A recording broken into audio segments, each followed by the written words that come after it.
Big boss season 7 50ാമത്തെ എപ്പിസോഡും താണ്ടി മുന്നോട്ട് പോവുകയാണ്. ആദ്യ കാലങ്ങളിൽ നമ്മളുടെ ഇടങ്ങളിൽ ഉണ്ടായിരുന്ന ഒരു അരോചകത്തിന്റെ ഒരു ഫീല് ഏറെക്കുറെയൊക്കെ ഒന്ന് മാറ്റി ബിഗ് ബോസ് എന്ന് പറയുന്ന ആ ഒരു ടെലിവിഷൻ ഷോ അല്ലെങ്കിൽ ഒരു റിയാലിറ്റി ഷോ അത് അതിൻ്റെതായ വ്യക്തമായ ട്രാക്കിലേക്ക് കയറുന്ന കാഴ്ചയാണ് കഴിഞ്ഞ വീക്കുകളിലൂടെ നമുക്ക് കാണാൻ കഴിഞ്ഞിട്ടുള്ളത്. കാരണം ബിഗ് ബോസിന്റെ ഒരു പൊട്ടൻഷ്യൽ നമുക്ക് അറിയുന്നതാണ്. ബിഗ് ബോസിനെ എത്ര എതിർത്താലും ബിഗ് ബോസിനെതിരെ ഒരുപാട് പേർ പലതരത്തിലുള്ള അലിഗേഷൻസ് വന്ന് പറഞ്ഞ സമയത്ത് പോലും വ്യക്തമായ രീതിയിൽ പ്രേക്ഷക പിന്തുണ നേടിക്കൊണ്ട് തന്നെയാണ് ആ ഷോ മുന്നോട്ട് പോയിട്ടുള്ളത്.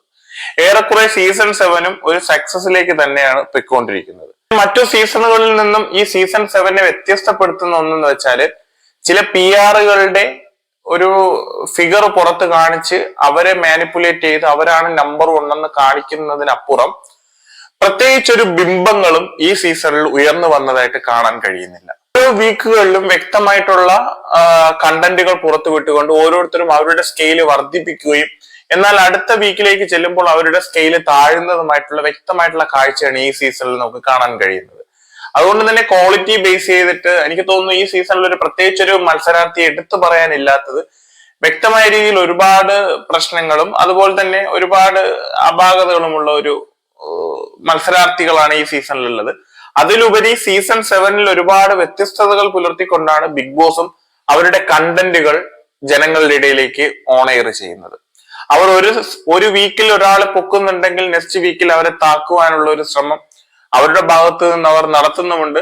അതിനനുകൂലമായി തന്നെ ഹൗസിലെ അന്തരീക്ഷങ്ങൾ മാറിപ്പോകുന്നത് നമ്മൾ കണ്ടിട്ടുണ്ട്. ഒരുപക്ഷെ നമുക്കെന്നല്ല ഈ പ്രേക്ഷകർക്ക് എല്ലാവർക്കും ഒരു അല്പം ഒന്ന് അവിടെ ഫേവറബിൾ ആയിട്ട്, അതായത് ബിഗ് ബോസ് ആയാലും ഈ പറയുന്ന ലാലേട്ടന്റെ ഭാഗത്ത് നിന്നായാലും ലേശമെങ്കിലും ഒന്ന് ഫേവറബിൾ ആയി നിൽക്കുന്നത് അല്ലെങ്കിൽ അനുകൂലമായി നിൽക്കുന്നത് വളരെയേറെ ഷൗട്ടൊന്നും ചെയ്യാതെ ഒന്ന് ലൈറ്റ് ആയിട്ട് ഹാൻഡിൽ ചെയ്ത് കൊണ്ടുപോകുന്നത് ജിസേൽ എന്ന് പറയുന്ന ഒരു മത്സരാർത്ഥിയാണ് എന്നുള്ളത് പൊതുവെ പുറത്തും അതുപോലെ തന്നെ ഹൗസിനുള്ളിലും പറയാതെ പറയുന്ന ഒരു വിഷയമാണ്. അത് ഏറെക്കുറെ സത്യവുമാണ്. കാരണം ഒരു വീക്കെൻഡ് എപ്പിസോഡുകളിലും ലാലേട്ടൻ വന്നിട്ട് ജിസേൽ എന്ന് പറയുന്ന മത്സരാർത്ഥി ചെയ്ത തെറ്റുകളുടെ ഇടങ്ങളിൽ പോലും വളരെ രമ്യതയോടുകൂടി സൗമ്യത്തോടുകൂടി സംസാരിക്കുന്ന ഒരു ലാലേട്ടൻ നമുക്ക് കാണാൻ സാധിക്കുന്നുണ്ട്. അതുപോലെ ബിഗ് ബോസ് ആയാൽ പോലും എവിടെയൊക്കെ ചില രീതിയിൽ ഈ പറയുന്ന ജിസേൽ എന്ന് പറയുന്ന മത്സരാർത്ഥിയെ പാമ്പർ ചെയ്യുന്ന ഒരു സമീപനം തന്നെയാണ് കാണുന്നത്.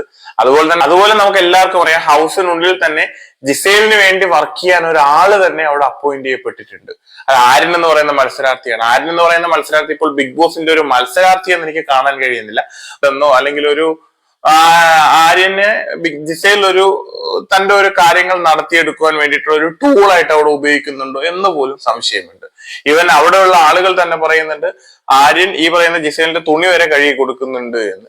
അപ്പൊ നമുക്ക് പൊതുവെ ആര്യന്റെ ഒരു നാച്ചുറൽ നമ്മൾ കണ്ടതാണ്. കൂടുതൽ ജിസേലുമായിട്ട് മിങ്കിളാവുന്ന ഒരു ഫ്രണ്ട്ഷിപ്പ് എന്നൊക്കെ പറയുന്നത് അത് അവരുടെ പേഴ്സണലാണ്. എന്നിരുന്നാൽ പോലും ഒരു മത്സരത്തിനുള്ളിൽ വന്ന് ഒരു വ്യക്തിയായിട്ട് നിൽക്കേണ്ട സാഹചര്യത്തിൽ പോലും ആര്യൻ ഒരാൾക്ക് വേണ്ടി ഡിപ്പെൻഡഡ് ആയിട്ട് ആ ആളെ ഫോളോ ചെയ്ത് ആളുടെ ആവശ്യങ്ങൾ നിറവേറ്റി കൊടുത്ത് ആളുടെ ഇഷ്ടത്തിനൊത്ത് നിൽക്കുന്ന ഒരു മത്സരാർത്ഥിയായിട്ടാണ് ഈ പറയുന്ന ആര്യനോട് മാറിക്കഴിഞ്ഞിട്ടുള്ളത്. അതുകൊണ്ട് തന്നെ നമുക്ക് ഇപ്പൊ നിലവിലുള്ള മത്സരാർത്ഥികളെ കുറിച്ച് നമ്മൾ സംസാരിക്കുമ്പോൾ ആര്യൻ എന്ന് പറയുന്ന ഒരാളെ പ്രത്യേകിച്ച് മാറ്റി നിർത്തി. ആര്യൻ എനിക്ക് തോന്നുന്നു ബിഗ് ബോസിന്റെ ഒരു മത്സരാർത്ഥിയായിട്ട് എനിക്ക് പേഴ്സണലി ഇപ്പൊ ഫീൽ ചെയ്യുന്നില്ല. ആര്യൻ എന്ന് പറയുന്നത് ജിസേലിന്റെ ഒരു ബോഡി ഗാർഡോ അല്ലെങ്കിൽ എന്തെങ്കിലും തരത്തിൽ ജിസേലിന് വേണ്ടി വർക്ക് ചെയ്യുന്ന ഒരാളായിട്ടാണ് എനിക്ക് പേഴ്സണലി ഫീൽ ചെയ്തിട്ടുള്ളത്. മറ്റു മത്സരാർത്ഥികൾ വന്നാൽ ഞാൻ നേരത്തെ പറഞ്ഞതുപോലെ ഓരോ വീക്കിലും വന്നിട്ട് ഓരോരുത്തരുടെ ഗ്രാഫ് കയറുകയും ഇറങ്ങുകയും ചെയ്യുന്നുണ്ട്. പക്ഷെ ഞാൻ എന്റെ കഴിഞ്ഞ ഒരു വീക്ക് മുന്നേയുള്ള ഞാൻ വീഡിയോയിൽ ഇതിനെക്കുറിച്ച് ഞാൻ പറഞ്ഞിട്ടായിരുന്നു. അവിടെ വ്യക്തമായ രീതിയിൽ ഗെയിം കളിച്ച് വ്യക്തമായ രീതിയിൽ തന്റെ വേർഷൻ പറഞ്ഞ് ഒരു നല്ല രീതിയിൽ ഒരു ഗെയിമറായിട്ട് അവിടെ തുറന്നുകൊണ്ടിരിക്കുന്നത് ഇപ്പോഴും എനിക്ക് ഫീൽ ചെയ്തിട്ടുള്ളത് അനീഷിൽ നിന്ന് മാത്രമാണ്. കാരണം അനീഷ് ഇപ്പോൾ ഷാനവാസിന് വേണ്ടിയിട്ട് സപ്പോർട്ട് ചെയ്ത് സംസാരിക്കുന്നുവെന്നും ഷാനവാസിന്റെ ഗ്രൂപ്പിൽ ഒരു അംഗമായിട്ട് നിൽക്കുന്നുവെന്നും അവിടെ ഉള്ളവർ പറയുന്നുണ്ട്. പക്ഷെ പുറത്തെ ജനത്തിനറിയാം ഷാനവാസിനോട് അനീഷ് വ്യക്തമായിട്ട് പറഞ്ഞിട്ടുണ്ട്, ഷാനവാസെ നിന്റെ ഭാഗത്ത് തെറ്റുണ്ടെങ്കിൽ എന്റെ ഫ്രണ്ട്ഷിപ്പ് ഇവിടെ കൊണ്ട് നിൽക്കും. അതായത് ഷാനവാസ് ഒരു ഫേക്ക് അലിഗേഷനാണ് നെവിനെതിരെ നടത്തിയിരുന്നത് എങ്കിൽ ഷാനവാസുമായിട്ടുള്ള തന്റെ ഫ്രണ്ട്ഷിപ്പ് അവിടെ നിർത്തുവാൻ താൻ തയ്യാറാണെന്ന് വളരെ വ്യക്തമായിട്ട് ഷാനവാസിനും അനീഷും തമ്മിലുള്ള ഒരു കോൺവെർസേഷൻ അനീഷ് അത് വളരെ വ്യക്തമായിട്ട് ഷാനവാസിനോട് പറയുന്നുണ്ട്. അതുപോലെ തന്നെ നെവിന്റെ വിഷയത്തിൽ ഷാനവാസിനെ അങ്ങ് പൂർണ്ണമായിട്ട് ഭയങ്കരമായ രീതിയിൽ സപ്പോർട്ട് ചെയ്യുന്നതായിട്ടൊന്നും എനിക്ക് ഫീൽ ചെയ്തിട്ടില്ല. അനീഷിന്റെ ഒരു വേർഷൻ വ്യക്തമായിട്ട് പറഞ്ഞിട്ടുണ്ടായിരുന്നു. അത് നെവിന്റെ അടുത്ത് വളരെ കൃത്യമായിട്ട് പറയുന്നുണ്ട്. കാരണം നെവിന് തോന്നിയ ഫീല്, നെവിന് ഫീൽ ചെയ്തത് അത് പബ്ലിക്കിൽ അത് വന്ന സമയത്താണ്. അതിനെ റിയാക്ട് ചെയ്തത് ഈ പറയുന്ന ആദില എന്ന് പറയുന്ന മത്സരാർത്ഥിയാണ്. ഷാനവാസ് വളരെ പേഴ്സണൽ ആയിട്ട് ഡിസ്കസ് ചെയ്തൊരു കാര്യം ആദില വന്ന് പബ്ലിക്കലി അത് അനൗൺസ് ചെയ്തു. ഈ തവണത്തെ നോമിനേഷന് ആദിലക്കെതിരെ അനീഷ് പറഞ്ഞിട്ടുള്ള കാര്യവും അത് തന്നെയാണ്. ഈ പറയുന്ന നെവിൻ എന്ന് പറയുന്ന മത്സരാർത്ഥിക്കെതിരെ ആദില നടത്തിയിട്ടുള്ള പരാമർശങ്ങളെ കോട്ട് ചെയ്തുകൊണ്ട് ഓപ്പൺലിയാണ് അനീഷ് വന്നിട്ട് അത് നോമിനേറ്റ് ചെയ്തിട്ടുള്ളത്. അതുകൊണ്ട് തന്നെ അനീഷ് എന്ന് പറയുന്ന വ്യക്തിയുടെ നിലപാട് അവിടെ വ്യക്തമാണ്.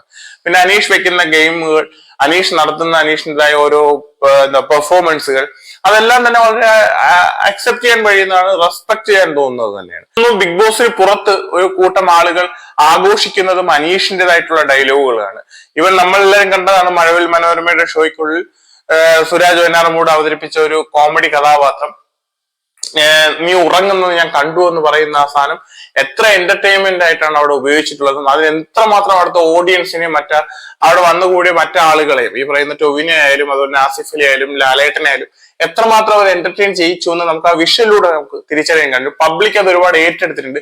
ആ ഒരു എന്താ പറയാ ഒരു ക്ലിപ്പ് കണ്ടിട്ട് ഇതിന്റെ ഫുൾ എപ്പിസോഡ് കാണാൻ വേണ്ടി കാത്തിരുന്ന മലയാളികളുടെ എണ്ണവും വളരെ വലുതാണ്.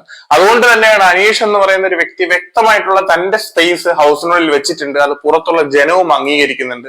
അനീഷ് എന്ന് പറയുന്ന വ്യക്തിയെ പുറത്തുള്ള ജനത്തിന് ഇഷ്ടമാണ്. അനീഷിന് ഇപ്പോൾ ഒരുപാട് ഒരാൾ അറ്റാക്ക് ചെയ്ത് കയറി പോവാറില്ല. കാരണം ഒരാളുടെ സ്പേസിന് അയാൾ വിഷമിക്കുന്നുണ്ടല്ലോ ഒരു പരിധിക്കപ്പുറം അനീഷോട് അറ്റാക്ക് ചെയ്തിട്ട് നമുക്ക് കാണാൻ കഴിയില്ല. കാരണം അനീഷുള്ള ഒരു മനുഷ്യത്വം അത് വളരെ വ്യക്തമായിട്ട് അനീഷോടെ കാണിക്കുന്നുണ്ട്. സ്ത്രീ വിരോധി എന്ന് പറഞ്ഞ് ഇൻട്രൊഡ്യൂസ് ചെയ്ത ഒരു മത്സരാർത്ഥിയും കൂടിയാണ് ഈ അനീഷ്. പക്ഷെ അവിടെ ഒരു സ്ത്രീ വിരോധം കാണിക്കുന്നതായിട്ട് എനിക്ക് പേഴ്സണലി ഫീൽ ചെയ്തിട്ടില്ല. വളരെ റെസ്പെക്ട് ആയിട്ട് സ്ത്രീകളോട് പെരുമാറുന്ന, അല്ലെങ്കിൽ തന്റെ ഒരു കൈ അകലത്തിനപ്പുറം മറ്റു മത്സരാർത്ഥികളെ നിർത്താൻ എപ്പോഴും ഒരു കരുതലെടുക്കുന്ന ഒരു മത്സരാർത്ഥിയായിട്ടാണ് എനിക്ക് ഈ അനീഷിനെ ഫീൽ ചെയ്തിട്ടുള്ളത്. പിന്നെ എനിക്ക് തോന്നുന്നു ഹൗസിലെ വളരെ മറ്റു സ്ട്രോങ് ആയിട്ടുള്ള മത്സരാർത്ഥി എന്ന് പറയുന്നത് ഒന്ന് ഷാനവാസ് ആണ്. ഷാനവാസ് വളരെ സ്ട്രോങ് ആയിട്ടുള്ള ഒരു മത്സരാർത്ഥിയാണ്. കാരണം താൻ ഉദ്ദേശിക്കുന്ന വിഷയത്തിലേക്ക് മറ്റു ഹൗസിലെ ആളുകളെ എത്തിക്കുവാൻ ഷാനവാസ് എന്ന് പറയുന്ന ഒരു ഗെയിം പ്ലെയർക്ക് അവിടെ സാധിക്കുന്നുണ്ട്. ഒരു മൈൻഡ് ഗെയിമാണ് തീർച്ചയായിട്ടും ഷാനവാസ് അവിടെ കളിക്കുന്നത്. ആ ഷാനവാസിന്റെ മൈൻഡ് ഗെയിമിൽ ഈ 50 ദിവസമായിട്ടും അവിടെ തിരിച്ചറിയാൻ കഴിയാത്ത ഒരുപാട് പേരുണ്ട്. അവർ അതിൽ വീഴുന്നുമുണ്ട്. ഷാനവാസിനെ ഒരു എന്താ പറയാ ഒരു വളരെ അഗ്രസീവ് ആയിട്ടുള്ള ദേഷ്യപ്പെടുന്ന ഒരാളായിട്ട് പുറത്ത് ചിത്രീകരിക്കാൻ ശ്രമിക്കുമ്പോഴും അത് വേറൊരു വേർഷനാണ് പുറത്തേക്ക് വരുന്നതെന്നും ആളുകളുടെ ഇടയിൽ അതൊരു സ്വീകാര്യത കിട്ടുന്നു എന്നും നമുക്ക് വളരെ വ്യക്തമായിട്ട് മനസ്സിലാവുന്നുണ്ട്. അതുപോലെ മൂന്നാമത്തെ ഒരു സ്ട്രോങ് മത്സരാർത്ഥി എന്ന് പറയുന്നത് PR ഉണ്ടെന്ന് പറയുന്നുണ്ട്. തീർച്ചയായിട്ടും അവിടെ എല്ലാവർക്കും PR ഉണ്ട്. ആ PR ഏറ്റവും ശക്തമായ PR ഇപ്പോൾ ആളുകൾ പറയുന്ന പോലെ അനുമോൾക്ക് തന്നെയായിരിക്കും. പക്ഷെ അനുമോളുടേതായ ഒരു സ്പേസിൽ നിന്നുകൊണ്ട് വ്യക്തമായിട്ടുള്ള ഗെയിമുകൾ സ്റ്റാർട്ടിങ് മുതൽ നടത്തി വന്ന ഒരാളാണ്. ഒരു മിഡ് എത്തിയപ്പോഴേക്കും ഒന്ന് വീക്കായി, കണ്ടന്റുകളുടെ ക്ഷാമം വളരെ വ്യക്തമാണ്. പക്ഷെ എങ്കിലും ആ തുടക്കത്തിൽ കിട്ടിയ ആ ഒരു ഹൈപ്പിലും പുറത്തുള്ള വ്യക്തമായ PR അനുമോൾ ഇപ്പൊ പിടിച്ചു നിൽക്കുന്നുണ്ട്. പക്ഷെ നമുക്ക് കമ്പാരിറ്റീവ്ലി നോക്കിക്കഴിഞ്ഞാൽ തുടക്കത്തിൽ നിന്നും ഹാഫിലേക്ക് എത്തിയപ്പോൾ അനുമോളുടെ ഗ്രാഫ് ഞാൻ നേരത്തെ പറഞ്ഞതുപോലെ മുകളിൽ നിന്നും ഒന്ന് താഴേക്ക് പോകുന്നതായിട്ട് നമുക്ക് കാണാൻ കഴിയുന്നുണ്ട്. അത് വ്യക്തമായ കണ്ടന്റുകൾ പുറത്ത് വരാത്തത് കൊണ്ട് തന്നെയാണ് അനുമോൾ എവിടേക്കോ ഒന്ന് വീക്ക് ആവുന്നത് കണ്ടു. പക്ഷെ ടോപ്പ് 5 എന്തായാലും അനുമോൾ എന്ന് പറയുന്ന ഒരു മത്സരാർത്ഥി ഉണ്ടാവും. പിന്നെ പറയാനുള്ളത് ലക്ഷ്മി എന്ന് പറയുന്ന മത്സരാർത്ഥിയാണ്. നമുക്കറിയാം ഒരുപാട് പേര്, ഞാൻ ഉൾപ്പെടെ എന്റെ വീഡിയോയിൽ ഉൾപ്പെടെ ഞാൻ ലക്ഷ്മിക്കെതിരെ, കാരണം ലക്ഷ്മി ഈ പറയുന്ന ഒനീലുമായി നടത്തിയിട്ടുള്ള സംഭാഷണം, അതുകൊണ്ട് ആദില നൂറ എന്ന് പറയുന്നവരെ പേഴ്സണലി അറ്റാക്ക് ചെയ്ത സംഭവത്തിനെ വളരെ വ്യക്തമായിട്ട് എതിർത്തിട്ടുള്ള ഒരാളും കൂടിയാണ് ഞാനെന്നല്ല ഒരുമാതിരിപ്പെട്ട എല്ലാ മനുഷ്യരും ഈ പറയുന്ന വിഷയത്തിൽ ലക്ഷ്മി എതിർത്തിട്ടുണ്ട്. പക്ഷെ അതിനപ്പുറം ലക്ഷ്മി എന്ന് പറയുന്ന വ്യക്തിത്വം, ലക്ഷ്മി എന്ന് പറയുന്ന നിലപാട്, ആ ഉറച്ചു നിലപാടിൽ ഇന്ന് ഒരു പറ്റം ആളുകൾ അതിനെ പിന്തുണയ്ക്കുന്നുണ്ട്. പിന്നെ അവിടെ ഈ പറയുന്ന പോലെ പുറത്തു നിന്നുള്ള ഗസ്റ്റിന്റെ വരവോടുകൂടി ലക്ഷ്മിയെ ടാർഗറ്റ് ചെയ്യുന്നത് നമ്മൾ കണ്ടതാണ്. പേഴ്സണലി ലക്ഷ്മിയെ അറ്റാക്ക് ചെയ്യാൻ ശ്രമിക്കുന്നത് നമ്മൾ കണ്ടതാണ്. പുറത്ത് പേഴ്സണലി കുടുംബത്തെ അറ്റാക്ക് ചെയ്യാൻ ശ്രമിച്ചത് നമ്മൾ കണ്ടതാണ്. ഒരുപാട് സൈബർ ബുള്ളിങ്ങുകൾ നേരിടുന്നത് നമ്മൾ കാണുന്നതാണ്. അതുകൊണ്ട് തന്നെ ഒരു കൂട്ടം ആളുകൾ ഇന്ന് ലക്ഷ്മിക്കൊപ്പമുണ്ട്. അതുകൊണ്ട് തന്നെ ബിഗ് ബോസ് ഹൗസിനകത്ത് നിലവിലുള്ളതിൽ വളരെ സ്ട്രോങ് ആയിട്ടുള്ള ഒരു മത്സരാർത്ഥി തന്നെയാണ് ഈ പറയുന്ന ലക്ഷ്മി. ലക്ഷ്മിയും ഒരു ടോപ്പ് 5 ഒരു ഫിഗർ ആയിട്ട് എന്തായാലും മുന്നിൽ നിൽക്കാൻ സാധ്യതയുള്ള ഒരു മത്സരാർത്ഥിയാണ്. പിന്നെ ഞാൻ നേരത്തെ പറഞ്ഞ ആദില നൂറയ്ക്കകത്ത് ഒരുപാട് ഹോപ്പ് വെച്ചിരുന്നു. രണ്ടുപേരും ടോപ്പ് 5 ഉണ്ടാവുമെന്ന് ഞാൻ പ്രതീക്ഷിച്ചതാണ്. പക്ഷെ ആദില എന്ന് പറയുന്ന ആ വ്യക്തിയുടെ ക്വാളിറ്റി, ആ വ്യക്തിത്വം, ആ പറയുന്ന ആദില വെക്കുന്ന ചില എന്താ പറയാ കമ്മ്യൂണിക്കേറ്റ് ചെയ്യുന്ന രീതികൾ, ആളുകളുടെ ബിഹേവിയർ, ഒരാളെ വളരെ വളരെ പുച്ഛത്തോടു കൂടിയൊക്കെ കളിയാക്കുന്നത് നമ്മൾ കണ്ടിട്ടുണ്ട്. ഈ അനീഷിന്റെ കാര്യത്തിൽ തന്നെ അനീഷിനെ ഒരുപാട് വളരെയേറെ ആ ഒരു പ്രായത്തെ ഒന്നും ബഹുമാനിക്കണ്ട. ഇന്നത്തെ കാലത്ത് ഈ പറയുന്ന ജെൻഡറിനും ഏജിനും ഒന്നും ഡിസ്ക്രിമിനേഷനോ ആ ഒരു അളവ് പോലൊന്നും ഒരിടത്തും വെക്കുന്നതായിട്ട് നമുക്ക് കാണാനും കഴിയുന്നില്ല. അത്തരത്തിലുള്ള മാനദണ്ഡങ്ങളൊക്കെ പോയിട്ടുണ്ട്. പക്ഷെ ഒരു വ്യക്തിയോട് കൊടുക്കേണ്ട ഒരു ബഹുമാനം ബഹുമാനമുണ്ട്. ആ ബഹുമാനമൊന്നും ആദില തന്റെ വാക്കുകളിലൂടെ മറ്റ് സഹ മത്സരാർത്ഥികൾക്ക് കൊടുക്കാറില്ല.